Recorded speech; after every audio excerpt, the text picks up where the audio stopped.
Hello and welcome to today's video where we're joined by Cael Sendell-Price, who's our winner of the Young Talent Award from 2020. Well done and congratulations once again, and thanks for joining us today. It's nice to be here, Emma. Thank you. No, you're welcome. So, I remember your interview well. I sat in on the interview with the judges, and you've got quite an interesting career path, really, on how you got into procurement. So, do you want to start there, Kyle, on how you actually got into procurement in the first place? Yeah, absolutely. It was sort of by accident, really. I was just, finished university, finished my law degree, was sort of going to law school, and I just come across an application for a graduate procurement officer in a council in the West Midlands. I'll be completely honest, I didn't really know kind of the ins and outs of procurement at the time, especially the regulated field of public procurement. But I applied for the graduate position and got it. A previous procurement manager, so Michael Howard, I owe my sort of career to him, really, in terms of picking me as the candidate to become that sort of graduate procurement officer. A really interesting, diverse sort of council, a range of, sort of different services. I started that and sort of joined then the local government association scheme. So a bit of sort of two grad schemes I was then part of, the internal sort of council one and then the more external sort of local government scheme. But a range of different projects I supported during those sort of times. It was actually a really sort of valuable starting point to my procurement career. And you didn't leave those law roots behind either, did you, at the start of your career either? No, absolutely. So they're very useful in terms of contract law and sort of sometimes sort of supplier issues. After that, I did a master's in international criminal justice, which sort of focused on procurement fraud and corruption. And not that I've ever seen any of that, luckily, but it's just quite an interesting sort of topic. I'm also a magistrate, so I sort of work on sort of minor criminal cases in my local area. Just a really sort of good way to give back, really, and just meet sort of interesting people who sit on the bench alongside me. But yeah, really diverse, and a bit of a nod to the head of to the legal profession, really. I enjoy what I do a lot more than I would have, had I been a sort of solicitor, I think. So I think I picked the right path. Yeah, and I guess some of those issues that you see through being a magistrate helps you then with some of the services, etc., that you buy through the council. Absolutely. I advise on a range of different types of services currently. So, anything from adult social care, health, things like drug dependency. We see quite a lot of that in the court system, unfortunately. But it's interesting to see sort of both sides of things. One, in terms of the services that I'm helping support and bring for, people who are sort of, most in need.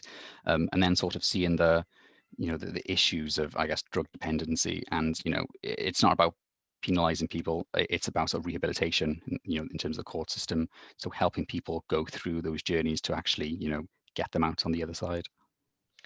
And tell us a little bit about some of the successes that you've had in your career. There's some of those projects that you talked about in your submission and your interview that really wowed the judges. Absolutely. So, like I said, a range of different types of procurement activities I've been involved in. Anything from adult social care, children's services, health, highways, transport, internal functions. Um, I've helped support the development of local community centres, drug and alcohol rehabilitation services, sexual health services. Currently working on a number of high-profile cases. So something which is always contentious, but it's the transport or highways contracts. So local roads and sort of making sure that the maintenance of them is all sort of correct and up to date. A huge, massive project. I think £45 million per annum. So significant in terms of value and risk. In terms of my career, I've also, when I moved to another council before my current role, I was part of the commercial governance function, so looking after 7 council-owned companies.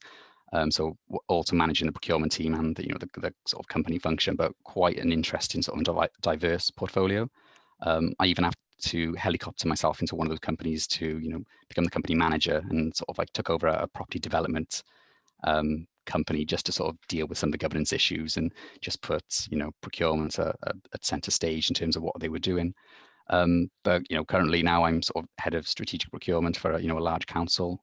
We've just taken 5 councils and sort of created a brand new sort of super council that brings in all those individual councils from, sort of, a few years ago. And now they're sort of, this brand new council is a transformational sort of function.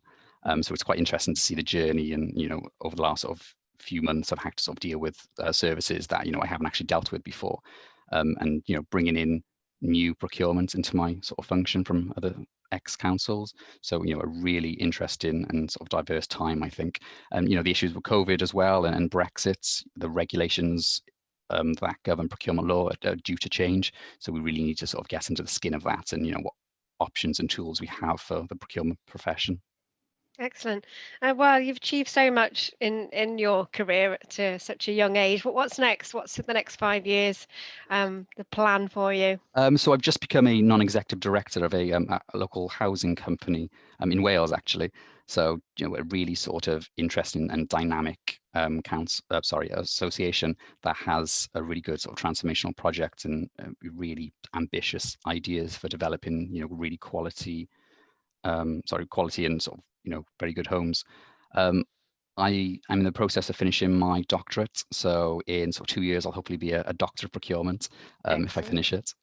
And, I have a lot to do in my current role. So there's a lot in terms of transformation. There's a lot in terms of the changes due to Brexit and COVID. And I want to see a few of those sort of through. I think eventually I'd like a sort of a director role in some sort of high organization that links in procurement and transformation. I really see those sort of two areas sort of being linked a lot more closely. A lot of sort of scope, I think. And eventually I think I'd like something a bit more international that has a benefit and meaning to people, just to sort of help develop people's lives and make things better for people.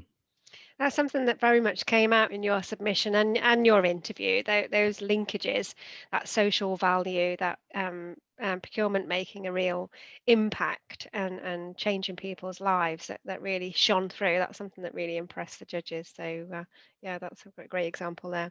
So what motivated you to enter in the first place? What was the motivation there? I think the main one really, it was also the last opportunity that I could Yeah. enter due to the sort of age constraints after that. So honestly, it was a bit of a spur of the moment sort of thing. I looked at the criteria and just thought, I pulled my sort of portfolio of things that I achieved over the last few years, and I just thought, why not? It just, even if it's just a bit of recognition and meeting new people, really. And I'm obviously glad I did. And what's winning been like? What's changed since? What happened at the time? I had quite a lot of interest, especially on LinkedIn and those sort of things. People add Yes, me and it's sort of usually that happens. congratulations. But also, internally in terms of my current role, I was sent a number of emails. I was sort of paraded around on news articles and that sort of thing, internal news articles. So it's just really quite humble, really, and just I think it's a great achievement for the profession, and really interesting to see kind of where my career will sort of go now. Really interesting to also to see and have conversations with the judges that they're from so many different types of fantastic organizations, really transformational people, I think, that holds real power. And what I want to do eventually is walk in those footsteps, and I think the award will sort of put me in that setting going forward. Yeah, brilliant. And I think it's great recognition for you as an individual, but obviously reflects throughout the whole team and the procurement organization that you work within. So it's nice to get that recognition as an individual. But I'm sure the rest of your team had a good buzz about, the fact that that you won. So that's good. No, absolutely. I think it's really important in terms of the award. It's not just my award. It's the sort of the work and the recognition of people around me. I wouldn't be here would it not be for my team and people, like I mentioned earlier on, Michael Howard, who have supported me on my journey. So although it's considered an individual award, I really think it is a team award, and sort of the stakeholders that have supported you along the journey. And what advice would you give for people thinking of entering this year, so the Young Talent Award for this year? I think look at your portfolio of things you've done, and don't underestimate yourself. You may not think that actually it's high achieving, but if it's benefited someone in some way, if it's turned around someone's life, I think it's really, really valuable. And like I just said, recognize the people around you that have sort of pushed you and helped you and supported you to get where you are. Without those sort of people, you wouldn't be in those sort of award situations. So recognize them and thank them for their support. Excellent. Well, Cael, you definitely impressed us as a group of judges. So many congratulations once again. Hopefully that's inspired some more of you to go onto the website, find out more about the young talent category. So you have to be under 30 or 30 and under at the point of entering. So go along, have a look at the criteria, and hopefully Cael's inspired you to enter for this year. Thank you. Thanks again, Cael, for joining us. Thank you.